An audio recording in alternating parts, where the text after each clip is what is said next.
जय हिंद। स्वागत है आपका एक और केमिस्ट्री के क्लास में। आज हम केमिस्ट्री के दूसरा चैप्टर पढ़ेंगे जिसका नाम है अम्ल भस्म और लवण या अम्ल भस्म तथा लवण। ठीक है। इस चैप्टर में हमको अम्ल जानना है, भस्म जानना है और लवण जानना है, और इन तीनों से कुछ अभिक्रिया होता है वो जानना है। इन तीनों का उपयोग जानना है, चैप्टर खत्म हो जाएगा। ठीक है ना। अम्ल कैसे क्या है, अम्ल पहचानेंगे, भस्म पहचानेंगे और लवण भी पहचान लेंगे हम लोग। और इसमें एगो मेन रहता है पीएच पढ़ने के लिए, है ना, पीएच मान। हाँ, तो उसको भी पढ़ेंगे और बस ये चैप्टर खत्म हो जाएगा। और बता दें कि इस चैप्टर से जितना भी इंपॉर्टेंट क्वेश्चन आएगा सब है इनमें, जो क्वेश्चन बैंक में पूछता ना है, सब क्वेश्चन, सब इंपॉर्टेंट क्वेश्चन का ही क्लास है। तो चलिए चलते हैं पीपीटी पर। देखो, समझना इस चैप्टर को। जैसे अम्ल क्षारक कोई लवण है, ये जो चैप्टर इनमें मेन रूप से हमको अम्ल, क्षार और लवण पढ़ना है। ठीक है ना। ये तीनों के जान के चैप्टर तुरंत खत्म हो जाएगा। ज़्यादा मुश्किल चैप्टर नहीं, आसान सा ही है। देखो, केमिस्ट्री समझ के घबराना नहीं है इस चैप्टर के लिए। सबसे पहल का है परिभाषा। और बता दें कि ये जो है ना परिभाषा, ये अम्ल वाला ये नहीं पूछेगा, लेकिन जानना जरूरी, एक बिना काम चलने वाला नहीं है। ठीक है ना। अम्ल क्या है? अम्ल, अम्ल मान लेना, ये जो अम्ल है ना, ये स्वाद में खट्टा होता है। ठीक है। अम्ल स्वाद में कैसा होता है? खट्टा होता है। अम्ल स्वाद में खट्टा होता है। लेकिन हम लोग सब अम्ल के तो चेक नहीं कर पाएंगे कि खट्टा है कि नहीं है कि ना। अब जैसे ही तो हम जानते हैं कि जैसे लाइन आवित रहता है तार में, तो हम जानते हैं कि टेस्ट, हाथ से छुएंगे तो करंट मारेगा, तो चेक कर सकते हैं, है कि ना। तार कैसे छुएंगे तो करंट मारता है ना, तो लाइन आता है। तब सब तार के छू के चेक करते रहेंगे? टेस्टर है उसके लिए। हाँ, तो एक लिए भी एक आध गो टेस्टर मान लो कि है। देखो, पहले देख लेते हैं कि अम्ल स्वाद में खट्टा होता है। और इसको अगर हम चख के नहीं टेस्ट कर, माने कि टेस्ट करके, सबके तो चखते नहीं चलेंगे, कहीं नहीं कोई ज्यादा ताकतवर अम्ल रहा, जीभे जला दिया, है ना। तो एगो आर्हेनियस नाम के एगो वैज्ञानिक थे, वो परिभाषा दिए कि अम्ल को जब हम जल में घोलेंगे, अम्ल को जल में, तो वो हाइड्रोजन आयन प्रदान करता है। कौन सा ion? Hydrogen ion, H+ ion. ठीक है ना, हाइड्रोजन H+ आयन। ठीक है। जब अम्ल को जल में घोलेंगे, अम्ल को कौची में, अम्ल प्लस जल बराबर H+ आयन। ठीक है ना। कौन सा आयन? H+ ion. इस स्वाद में कैसा होता है? खट्टा होता है स्वाद में। बस हो गया, अम्ल खत्म।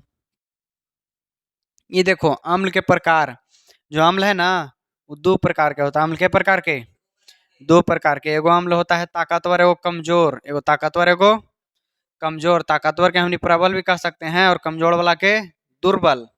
हाँ।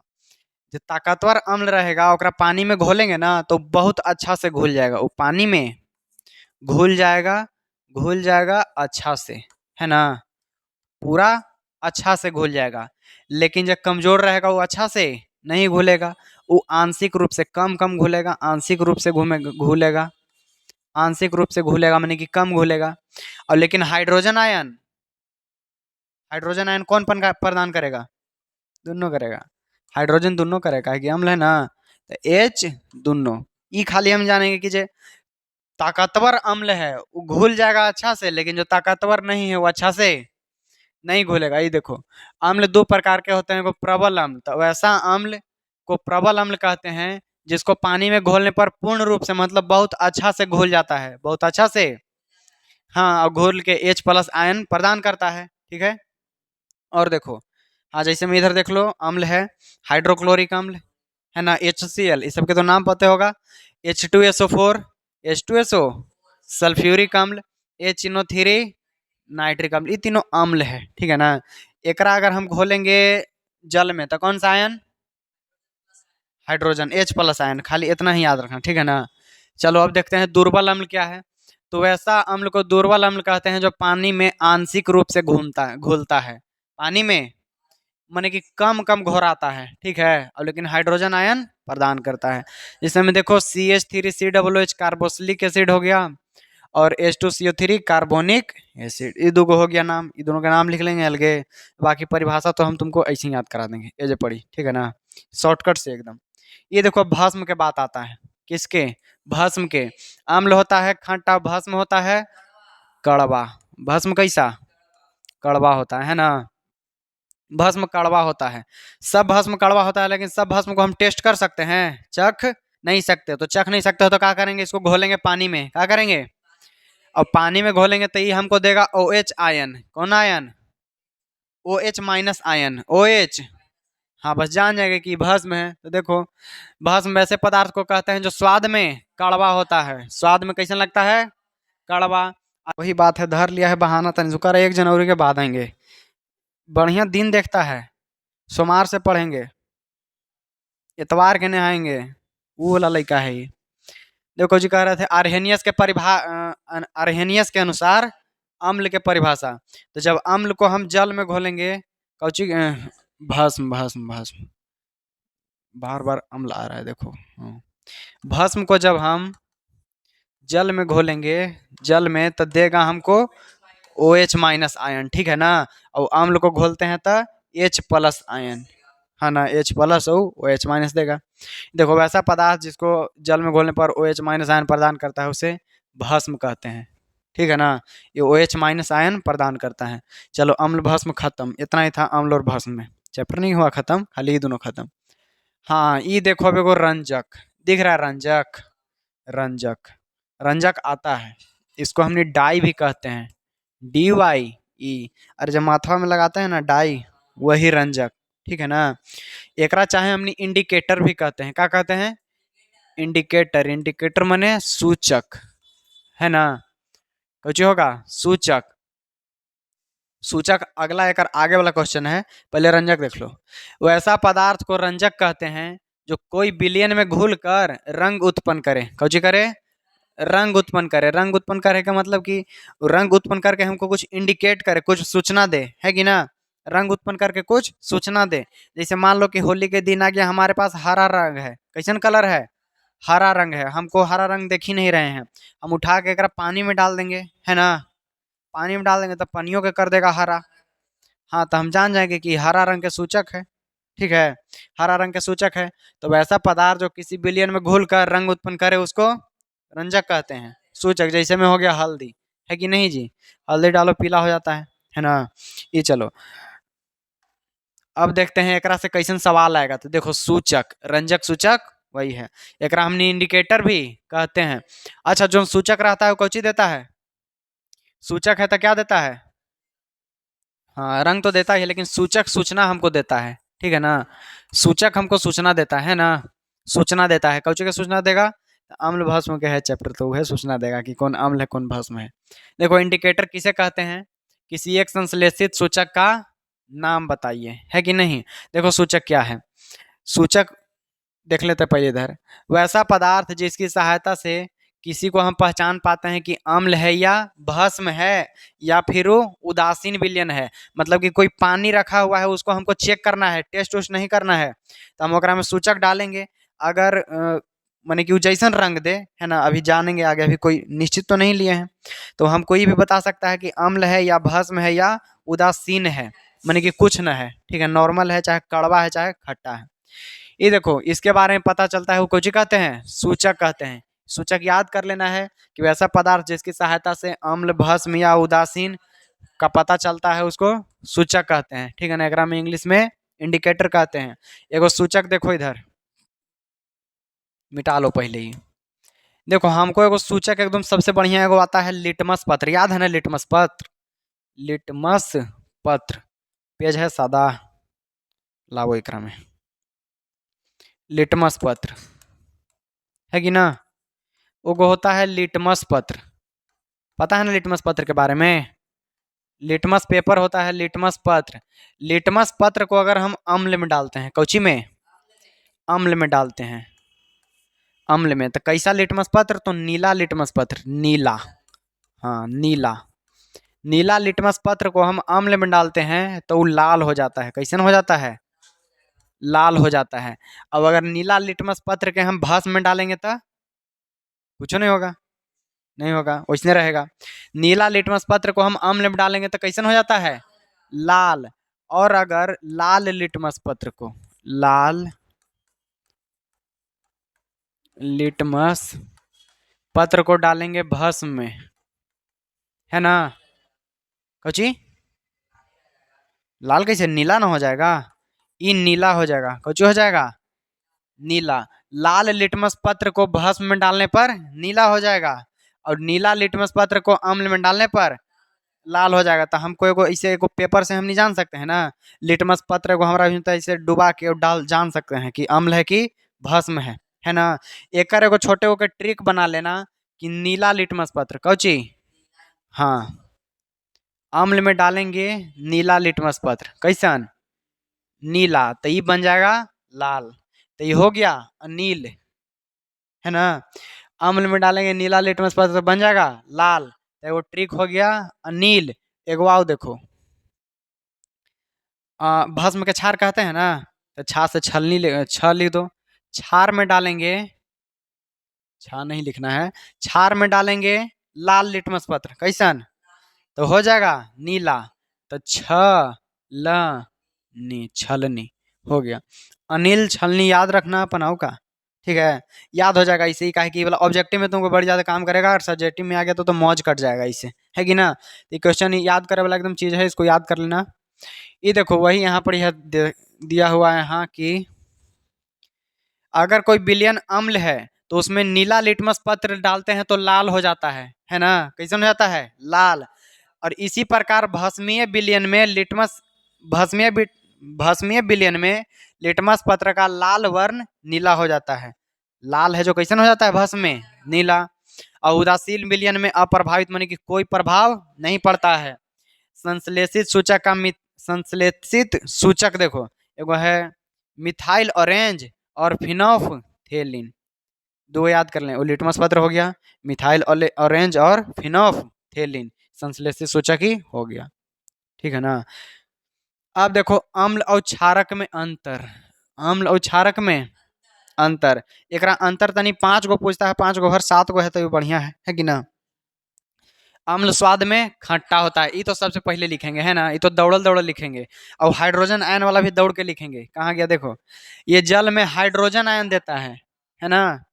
और जो भस्म है ये OH- देगा, है ना। ये दो गो तो पहले लिख लेंगे दौड़ल दौड़ल।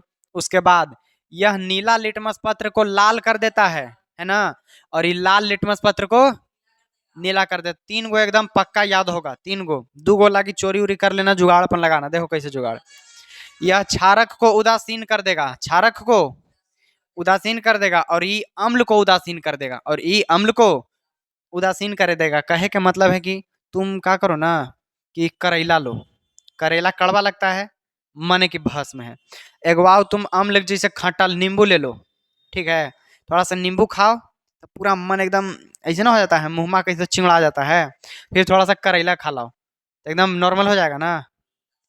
हाँ, तो उदासीन हो गया, माने कि जो अम्ल था, अम्ल को कौन मार देता है, भस्म, भस्म है जो अम्ल को मार देगा, हाँ, उदासीन कर देगा। तो अम्ल भी तो भस्म के मार सकता है। तुम पहले करेला खा लो तो एकदम जी एकदम कड़वा हो जाएगा, फिर हल्का नींबू मार लो तो फिर नॉर्मल हो जाएगा, है ना। तो वही है कि क्षारक को उदासीन कर देता है और ये अम्ल को उदासीन कर देता है, ठीक है, क्रम कोई दिक्कत नहीं। ये देखो, इसका पीएच मान 7 से कम होता है और इसका पीएच मान 7 से अधिक। अभी पीएच मान बताएंगे क्या होता है, ठीक है ना।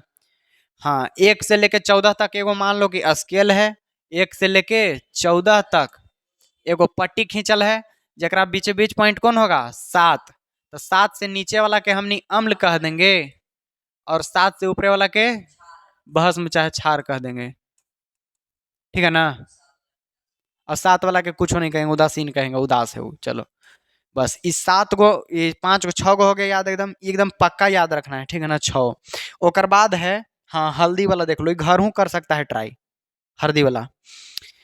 यह हल्दी के पीले रंग में कोई बदलाव नहीं लाता है, अम्ल है जो हल्दी का पीला रंग में कोई बदलाव नहीं करेगा, और ये हल्दी के पीले रंग को लाल भूरा रंग में बदल देगा, कौन, भस्म। हल्दी के पीला रंग रहता है, पहले हल्दी के क्या करेंगे ना हमनी, ये वो गिलास में घोल लेंगे, ओकरा में अम्ल डालेंगे, क्या डालेंगे, अम्ल डालेंगे, तो कोई बदलाव नहीं होगा। लेकिन एगो भस्म डाल देंगे, कुछ डालेंगे, एगो भस्म डालेंगे, तो ये लाल भूरा हो जाएगा, हल्का लाल भूअर जैसन कलर इसका चेंज हो जाएगा, ठीक है ना। तो सातों याद हो जाएगा ना, सातों एकदम इजी है। हाँ मिथाइल बच गया। इमेथिल ऑरेंज को लाल कर देता है और इमेथिल ऑरेंज को पीला कर देता है।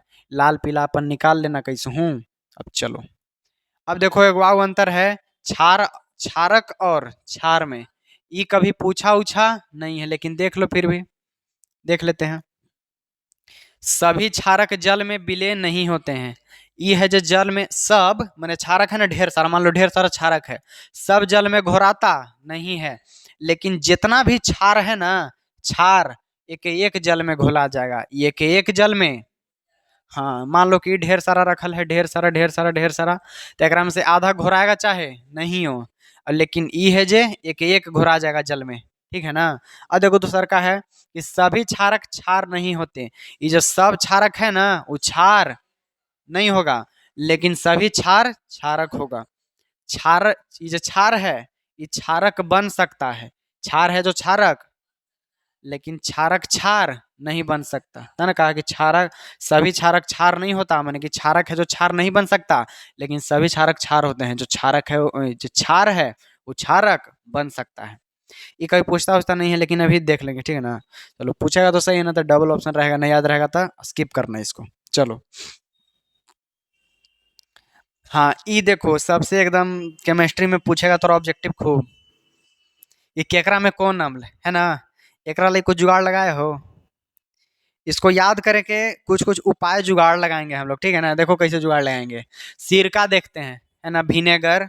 सिरका में कौन सा अम्ल, एसिटिक अम्ल सिरका में। संतरा चाहे नींबू में साइट्रिक अम्ल, संतरा चाहे नींबू में साइट्रिक अम्ल। इमली में टार्टरिक अम्ल, इमली में। और टमाटर में नहीं नहीं नहीं, ऑक्जेलिक अम्ल होगा, कैसे मिटाएं इसको।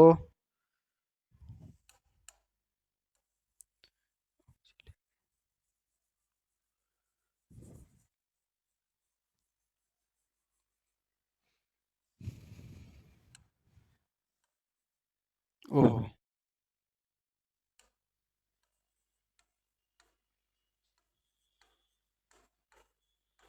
ऑक्जेलिक अम्ल ठीक है ना, ऑक्जेलिक अम्ल टमाटर में, ऑक्जेलिक अम्ल। और खट्टा दूध चाहे दही में होता है लैक्टिक अम्ल, ठीक है ना। एक और जो होता है लैक्टिक अम्ल। और ये लैक्टिक अम्ल बताते हैं, अभी सबके बताएंगे। देखो चींटी के डंक रहे, चाहे नेटक के पौधा रहे, चाहे मधुमक्खी के डंक रहे, चाहे तो एगो हमारे यहाँ बिच्छा है, चाहे तो बिच्छू रहे, क्या रहे, बिच्छू। तो इस सब में पाया जाता है फॉर्मिक या मेथेनोइक अम्ल। ये रहे चाहे बिच्छू, एगो लिख दो इधर, बिच्छू बेचारा अलगे हो गया, बिच्छू, बिच्छू है ना। चाहे बिच्छू रहे, चींटी के डंक रहे, नेटक के पौधा रहे, बिच्छू के डंक, मधुमक्खी के डंक, सब में रहेगा फॉर्मिक अम्ल या मेथेनोइक अम्ल, ठीक है ना। इसको याद कैसे करेंगे जी, तो देखो सिरका है तो एसिटिक याद कर लेना, इसके लिए कोई नहीं है। देखो संतरा चाहे नींबू एक होता ना है, कोई मीठा लगता है संतरा हो गया ना, लगा नींबू है कि ना। तो इसको देख लेना, नींबू खाते हैं तो मतलब जैसे नहीं चटकारा ले कैसे आवाज आता है ऐसे, ऐसे नहीं करके चटकार लेता है, ऐसे करके ट्री याद कर लेता, साइट्रिक अम्ल, ठीक है अपन जैसे याद करना। ये देखो इमली, इमली खाओगे ना तो एकदम ऐसे ही जीभ बड़ी जोर जोर से चटकारे का मन करेगा है ना। तो वही से टार्टरिक अम्ल, माने इमली खाओ टरटराइत रहो, टार्टरिक अम्ल। उसके बाद देखो टमाटर, क्या है, टमाटर, टमाटर में ऑक्जेलिक अम्ल।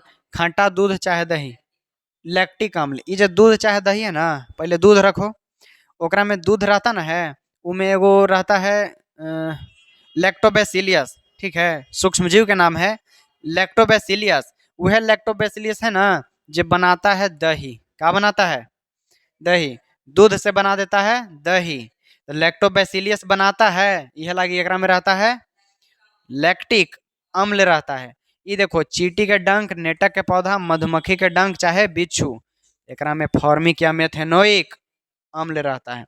ये देखो मेन तो हमारे इधर है सेब में, क्या है, सेब में एक और बहुत बढ़िया हम ट्रिक बताए थे, अभी थोड़ा बहुत भूल रहे हैं, ठीक है ना। ये देखो सेब में मौलिक अम्ल और मक्खन है ना, मक्खन को इंग्लिश में कौन कहते हैं, बटर। तब बटर से याद रखना ब्यूट्रिक अम्ल, बटर से ब्यूट्रिक अम्ल याद रखना। अमास है, ये तो पता है, ये है जी हाइड्रोक्लोरिक अम्ल है कि ना, पेट में हाइड्रोक्लोरिक अम्ल। ये देखो चाय, चाय कोई कोई रहेगा ना आदमी जो गर्मी में भी चाय को एकदम पीना जरूरी है उसके लिए, है ना। उसके लिए चाय टॉनिक है, कौची है, टॉनिक है एकदम टॉनिक। तो टॉनिक से याद रखना टैनिक अम्ल। और जठर रस कौन ची है, जठर रस। जठर रस बनता है पेट में, और पेट में गैस भी बनता है, तो गैस भी बनता है जठर रस, तो गैस से याद रखेंगे गैस्ट्रिक अम्ल, ठीक है ना। अब बिच्छू के तो फॉर्मिक अम्ल, इसको तो याद कर लेंगे। तो चलो बताओ कि दूध चाहे दही में कौन अम्ल, लैक्टिक अम्ल। नेटक के पौधा, सेब, सेब में मौलिक अम्ल। अब तुम बताना चाय, टैनिक अम्ल, ठीक है ना, टैनिक अम्ल। अब तुम बताना मक्खन, ब्यूटेरिक अम्ल। जठर रस,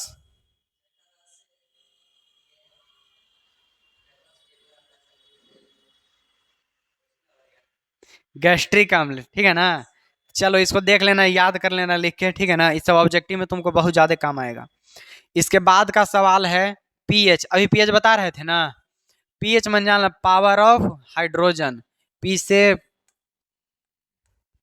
पावर ऑफ हाइड्रोजन, ठीक है ना, पावर ऑफ हाइड्रोजन। पीएच में रहता है 1 से लेके यहाँ 0 से लेके 14 तक, ठीक है। जो 7 पर रहता है, 7 पर क्या है, 7 पर, तो ये रहता है उदासीन। ये रहता है उदासीन, एकदम नॉर्मल रहता है, ठीक है ना। न तुमको कड़वा लगेगा ना ही खट्टा लगेगा। और जितना ही हम लोग नीचे आते जाएंगे उतना ही अम्ल हो जाएगा, उतना ही अम्ल बन जाएगा। और जितना ही ऊपर बढ़ते जाएंगे उतना ही भस्म, जितना ही ऊपर उतना ही भस्म, ठीक है ना। जितना ऊपर जाएंगे उतना भस्म हो जाएगा, ठीक है। ये देखो, अब चलते हैं, ये पीएच इतना थोड़ा सा ही था।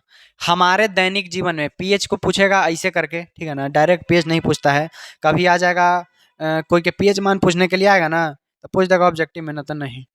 ये देखो हमारे दैनिक जीवन में, यानी कि जो हमारा जीवन चल रहा है ना, एकरा में पीएच के कोई 5 गो महत्व लिखे, 5 गो महत्व। पीएच के कहाँ कहाँ 5 गो काम है ना, कहाँ कहाँ हमने पीएच के देखते हैं अपन जीवन में, उसी को लिखना है, ठीक है। तो चलो इसको देखते हैं कि करके हमारे दैनिक में पीएच के महत्व क्या गो है, देखो लिख देंगे, निम्नलिखित है कि नहीं। देखो पहल का, पाचन तंत्र में पीएच का महत्व हमारे पेट में हाइड्रोक्लोरिक अम्ल में बने रहता है। पेट में रहता है हाइड्रोक्लोरिक अम्ल, और जहाँ ये सब अम्ल ये सब है वहाँ पीएच जरूर रहेगा, है कि नहीं। तो पाचन तंत्र में काम आता है हाइड्रोक्लोरिक अम्ल, ठीक है ना। जहाँ हाइड्रोक्लोरिक अम्ल चाहे भस्म वहाँ पीएच मान जरूर रहेगा। तो यहाँ एगो पीएच के हो गया, है ना। हमारे पाचन तंत्र में पीएच का महत्व हमारे पेट में है, हाइड्रोक्लोरिक अम्ल बने रहता है, जो हमारे भोजन को पचाने में मदद करता है। और जो भी कीटाणु पिल्लू उल्लू गति से चल गया उसको मार देता है, सबको एकदम स्वाहा। ये देखो एगो महत्व हो गया पेटवा वाला। दूसरा का, पीएच परिवर्तन का दांतों पर प्रभाव, दांत पर भी प्रभाव पड़ता है। जैसे मान लो कि हम लोग उठते हैं तो कैसे मुंह में एकदम खट्टा खट्टा चाहे कैसा भी लगता है, तब ब्रश करते हैं जाके, है ना। वो अम्लीय रहता है, मुंह लार सब निकलता है ना, तो अम्लीय रहता है, तब बहुत गंदा लगेगा। तो जाके हमने ब्रश करते हैं, तो ब्रश जो कोलगेट से करते ना है, वो क्षारीय रहता है, तो जाके उदासीन कर देता है, मुंह एकदम फ्रेश लगता है कि ना। न तो फिर कहते हैं कि जाके धो लो नीम के, नीम के दतमन से, तो नीम भी कौची है, कड़वा, है ना। चाहे नीम से धो लो चाहे ब्रश कोलगेट से धो लो, ठीक है, आ समझ में। हाँ तो चलो इसीलिए हमने फिर उसको उदासीन करके मुंह के टेस्ट अपन बढ़िया कर लेते हैं। देखो पीएच का परिवर्तन दांत पर, जब मुंह पर पीएच परिवर्तन का दांतों पर प्रभाव, जब मुंह का मान 5.5 से कम हो जाता है तब दांतों का दंत बल्क स्टार्ट हो जाता है, माने दांत क्षतिग्रस्त होने लगता है।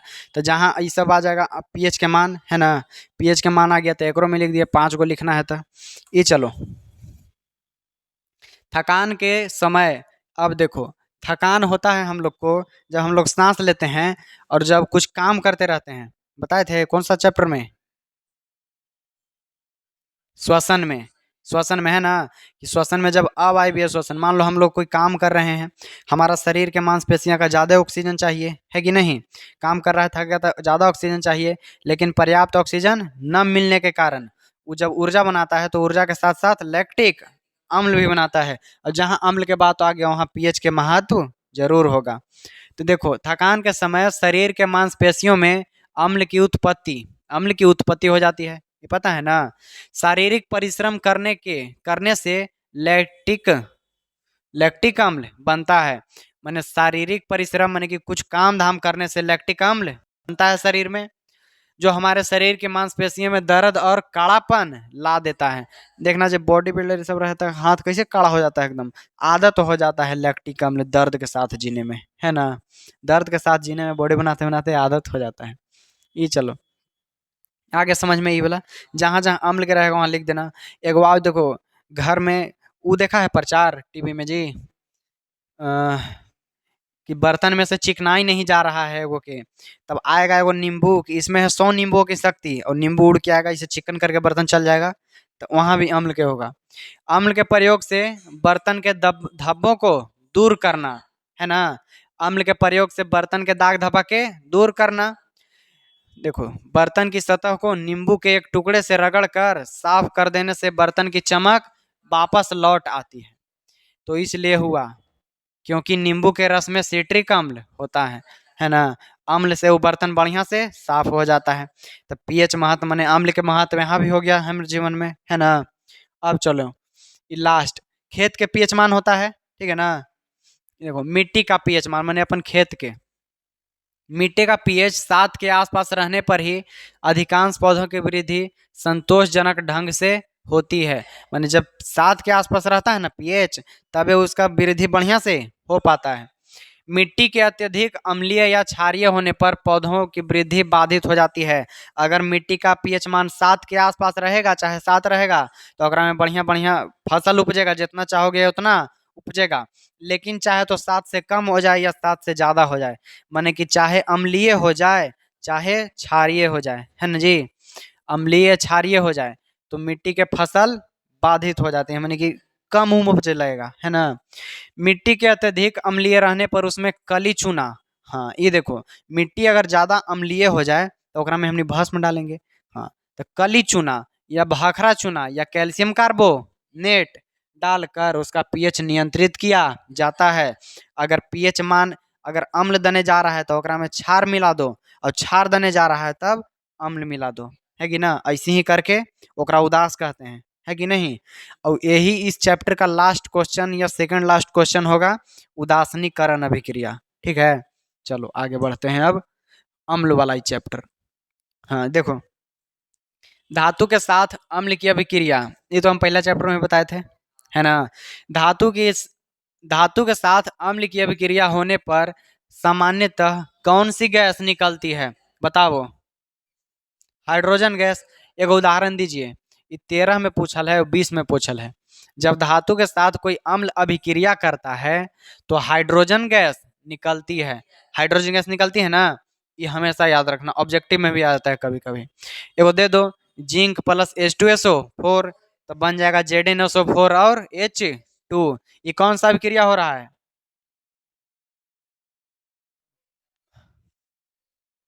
कौन सा, उतना नहीं, संयोजन वियोजन, कौन सा, विस्थापन, कौन सा अभिक्रिया, विस्थापन अभिक्रिया। चलो बहुत अच्छा, इतना पहचान गया ना जी, कोई दिक्कत नहीं होगा। ये देखो, हाँ ये वाला क्वेश्चन हम पहले ही बता चुके हैं कि तांबा या पीतल के बर्तन में दही जैसा खट्टा पदार्थ को नहीं रखना चाहिए, है ना। क्यों नहीं रखना चाहिए, देखो, तांबा या पीतल के बर्तन में दही जैसा खट्टा पदार्थ, जहाँ खट्टा है वहाँ अम्ल है कि ना। जहाँ अम्ल है वहाँ खट्टा है, जहाँ खट्टा है वहाँ अम्ल है, क्योंकि अम्ल ही खट्टा होता है।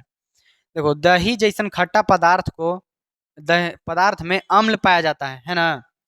और जो बर्तन से अभिक्रिया करके लवण और हाइड्रोजन गैस का निर्माण कर देते हैं, बर्तन से अभिक्रिया करके लवण बना देगा, हाइड्रोजन गैस बना देगा, है कि नहीं।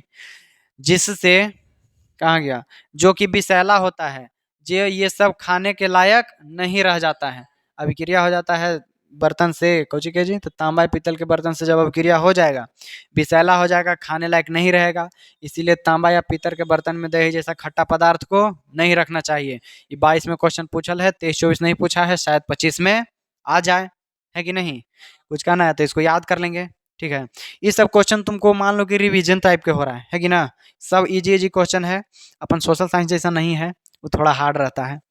चलो, हाँ शायद ये लास्ट क्वेश्चन हो सकता। नहीं, अभी रुको, अभी है कुछ और। क्या होता है जब कार्बन डाइऑक्साइड गैस को चूना जल में प्रवाहित किया जाता है ना।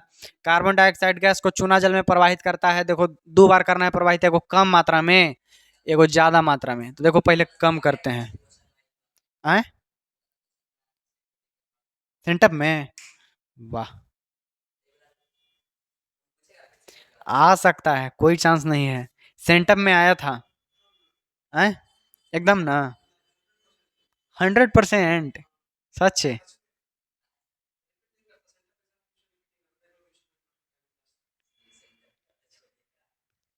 देखो, जब कार्बन डाइऑक्साइड गैस को चूना जल में कम मात्रा में हम लोग प्रवाहित करते हैं तो कैल्शियम कार्बोनेट बनता है। देखो, चूना जल माने कि कैल्शियम हाइड्रा ऑक्साइड। तुम इस छत पर के कोना में जाओ, कुछ गिरा हुआ है उजला उजला, छत पर के कोना में देखो। अरे जो बोतल में बना था, उजला उजला, हाँ तो वो कौन था, चूना जल। जब कार्बन डाइऑक्साइड गैस को चूना के जल में कम मात्रा में प्रवाहित करते हैं तो कैल्शियम कार्बोनेट बनता है ना। कैल्शियम कार्बोनेट का अवक्षेप, और ये प्राप्त होता है, जल प्राप्त होता है, चूना जल, ठीक है ना। चूना जल, चूना जल अधिक मात्रा में डालेंगे तो कार्बन डाइऑक्साइड गैस को अधिक मात्रा में प्रवाहित करने पर चूना पत्थर कैल्शियम कार्बोनेट, है ना, कैल्शियम कार्बोनेट और CaCO3 और CaHCO3 में परिवर्तित हो जाता है, बदलकर विलीन हो जाता है, ठीक है। इसको अभिक्रिया ही हो जाएगा, CaCO3 plus H2O plus carbon dioxide gas, ये बन जाएगा CaHCO3 के होल ट्वाइस, और जल में विलयनशील, ठीक है ना। चलो, इतना हो गया। ये शायद आएगा चाहे नहीं भी, का तो सेंटअप एग्जाम में आ गया था, ठीक है, पूछ दिया है, आएगा चाहे नहीं भी, लेकिन क्या है, देख लेंगे इसको, है ना। समय लग रहा है, शायद आ जाए। हाँ, ये देखो क्वेश्चन कि H प्लस आयन की सांद्रता का विलयन की प्रकृति पर क्या प्रभाव पड़ता है, ठीक है। हाइड्रोजन आयन की सांद्रता का विलयन के प्रकृति पर क्या प्रभाव पड़ता है। अच्छा, अगर H प्लस आयन हाइड्रोजन अगर बढ़ेगा, कब, जब वो एकदम पूरा बरियार अम्ल रहेगा तब, माने कि H प्लस आयन बढ़ेगा तो वो घोल कैसन हो जाएगा, अम्लीय। अगर एच प्लस आयन अगर घटेगा तो वो अम्लीय कम रहेगा, है ना। वो एच में नहीं जा रहे हैं, सिर्फ एच में है, तो वो अम्लीय थोड़ा कम हो जाएगा। देखो, कोई विलयन में एच प्लस आयन की सांद्रता बढ़ने से विलयन की अम्लीय प्रकृति बढ़ती है। नॉर्मल सी बात है, जाहिर सी बात है कि नहीं जी। एच प्लस आयन बढ़ेगा माने अम्ल की मात्रा बढ़ेगा, अम्ल के पावर बढ़ेगा, है ना, तो ज़्यादा अम्लीय, ज़्यादा खट्टा लगेगा। और H प्लस आयन की सांद्रता जितनी ज्यादा होगी विलयन उतना ही अम्लीय होगा, है ना। जितना ही H प्लस आयन रहेगा उतना ही कैसन लगेगा विलयन, खट्टा, अम्लीय, है कि नहीं। अगर विलयन में H प्लस आयन की सांद्रता बढ़ जाए तो वह विलयन प्रबल भी बन सकता है। विलयन में H प्लस आयन के सांद्रता बढ़ा माने कि मात्रा बढ़ा, तब वो विलयन कैसा हो गया, अम्लीय, है ना। और जब जितना ही विलयन अम्लीय रहेगा तो प्रबल विलयन भी प्रबल अम्ल भी बन सकता है कि ना। विलयन में H प्लस आयन की सांद्रता बढ़ जाए तो विलयन प्रबल भी बन सकता है। वहीं अगर H प्लस आयन की सांद्रता कम हो जाए तो अम्ल तनु हो सकता है। तनु माने कि पतला, ठीक है ना, कैसन, पतला हो सकता है। तब पतला रहेगा तो कहाँ ज्यादा खट्टा लगेगा, है ना, तो ये दुर्बल भी बन सकता है, ठीक है। ये तो कॉमन सेंस लगा के लिख सकते हैं कि नहीं, इसको कॉमन सेंस लगा के लिख देना, ये याद करके जरूरत नहीं है अपना। ये देखो, आश्रित जल विद्युत का चालक क्यों नहीं होता है जबकि वर्षा जल होता है, ठीक है ना। आश्रित जल माने कि एकदम शुद्ध जल, एकदम एकदम शुद्ध जल के पीएच मान 7 होता है, ठीक है। और वर्षा जल के पीएच मान 7 से कम होता है, ठीक है ना। देखो, आश्रित जल माने कि शुद्ध जल रहता है, ओकरा में कोई आयन उयन नहीं रहता है, एकदम नॉर्मल रहता है। जब उसमें कोई आयन ही नहीं है तो विद्युत कैसे प्रवाह होगा, है कि नहीं। इसी को लिख देंगे, आश्रित माने कि शुद्ध जल का पीएच मान 7 होता है। विद्युत का चालन के लिए हाइड्रोजन आयन की विमुक्ति होना अनिवार्य है, माने कि ओकरा में हाइड्रोजन आयन होना चाहिए और मुक्त रह के घूमना चाहिए, है कि नहीं। वायु प्रदूषण गैस, जैसे वायु में है ढेर सारा गैस प्रदूषण वाला, जैसे SO2 हो गया, NO2 आदि के वातावरण में उपस्थित होने के कारण वर्षा जल अम्लीय हो जाता है। जो वहां से पानी पड़ता ना है ऊपर से, तो पड़ता तो है शुद्ध, लेकिन पहले पहले जब पानी पड़ेगा तब हमार वायुमंडल में इतना सारा ये सब विषैला गैस है, इतना सारा कि उसको अम्लीय बना देता है। नीचे आवी तावी सब गैस सट सट के अम्लीय बना देता है, ठीक है ना। इसी वजह से उसमें से विद्युत प्रवाह हो जाता है कि नहीं, झटका मार सकता है, लेकिन शुद्ध जल में नहीं। यह विद्युत का चालन करने लगता है, कौन, अम्लीय वर्षा जल, है ना। यही कारण है कि वर्षा जल में विद्युत धारा आसानी से प्रवाहित हो जाती है और हाइड्रोजन आयन मुक्त रहता है। एकरा में हाइड्रोजन आ ही गया, है ना, उस सब से SO2 NO2 से वायुमंडल से आ गया। आश्वित जल माने कि शुद्ध जल में हाइड्रोजन आयन उत्पन्न नहीं होता है, यही कारण विद्युत धारा नहीं बहती है, ठीक है। इसको लिख देंगे सिंपल एकदम, जान जाओ कर कि जो आश्वित जल है एकरा में कोई नहीं रहता है, H+ ही सब नहीं रहता है। अब ये जो वर्षा जल है तो ये हवा में आवित आवित वायुमंडल में इतना सारा गैस है, इस सब से आयनित तो हो जाता है, हाइड्रोजन आयन एकरा में लग जाता है। तो जब हाइड्रोजन आयन लग गया तभी तो विद्युत ओकरा में प्रवाह करेगा, ठीक है ना। चलो ये क्वेश्चन कंप्लीट, इसको याद कर लेंगे सबके। अपना लास्ट क्वेश्चन आने वाला है अब। ये देखो, अम्ल के विलयन को तनु करने पर H3O का सांद्रण कैसे परिवर्तित होता है, बताइए। ये 2022 के क्वेश्चन पूछल है। अम्ल के तनु होने पर H3O आयन का सांद्रण घटता है। तनु मैंने उसको पतला करना, ठीक है ना, तनु मैंने उसको पतला करना, और सांद्र मैंने गाढ़ा करना, ठीक है ना। तनु करने पर पतला करने पर, अम्ल को तनु करने पर H3O का सांद्रतन घट जाएगा। देखो ये लिख लेंगे एक लाइन में, अपन कंप्लीट रहेगा। जल की अनुपस्थिति में अम्ल का व्यवहार अम्लीय क्यों नहीं होता है। ये 18 19 23 24 नहीं शायद 25। ये देखो, जल की अनुपस्थिति में अम्ल का व्यवहार अम्लीय क्यों नहीं होता है।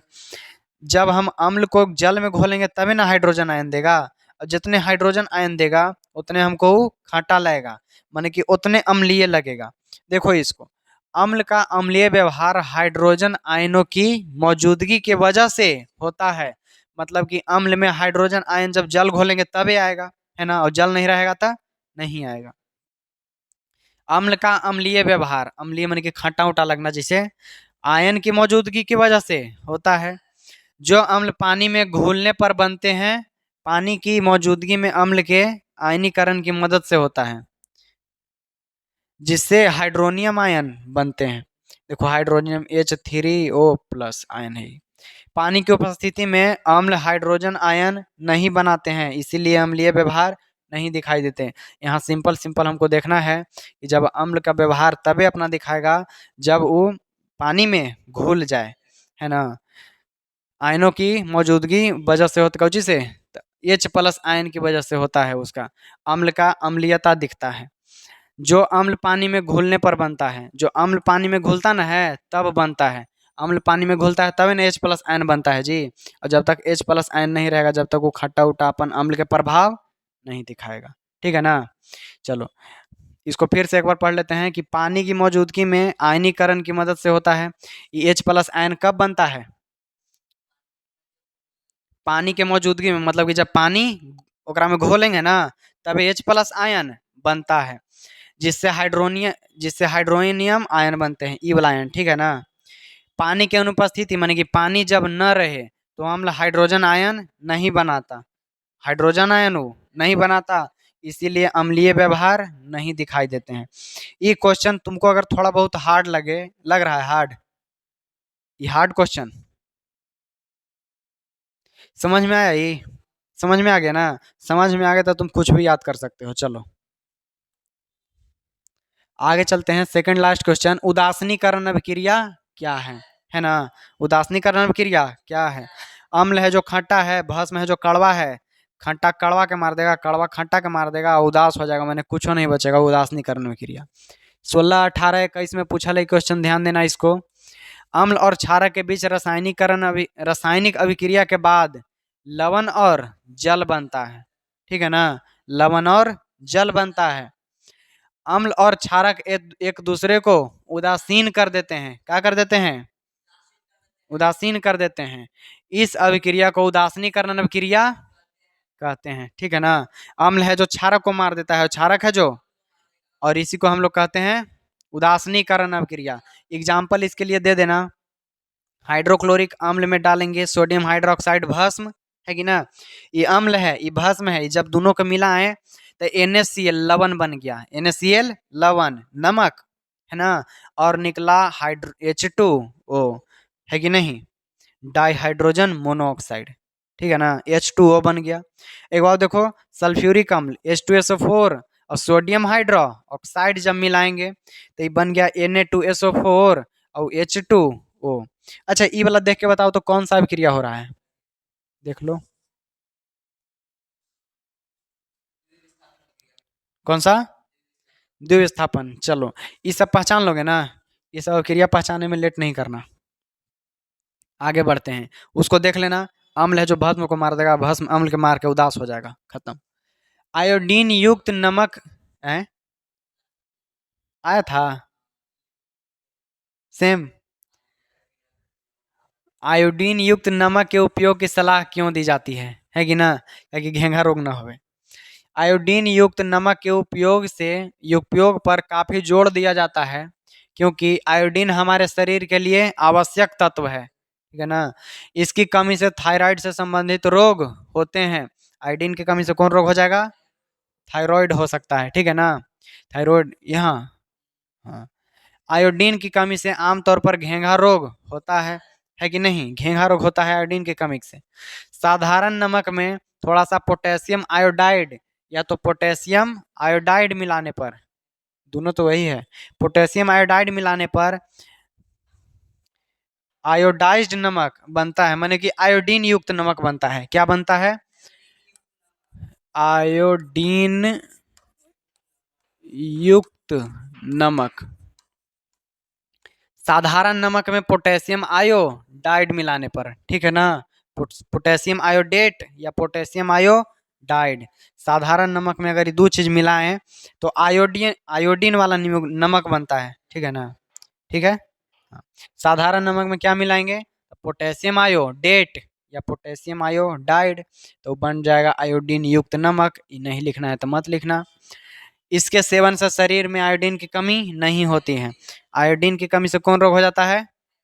थायराइड चाहे घेंघा रोग। ठीक है ना, एक गलगंडो कहते हैं हमने।